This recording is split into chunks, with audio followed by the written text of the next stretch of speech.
Last week we painted some wheels black, so this week I thought I'd show you what they're for. My wife and I fixed up a horse trailer to sell some baked goods in town. We used the methods found in this channel to repair any rust holes and damage.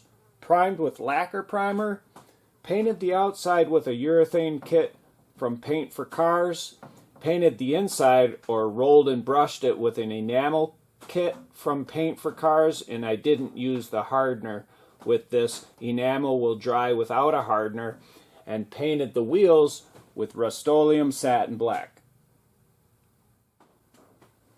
To thin the lacquer primer, we used lacquer thinner.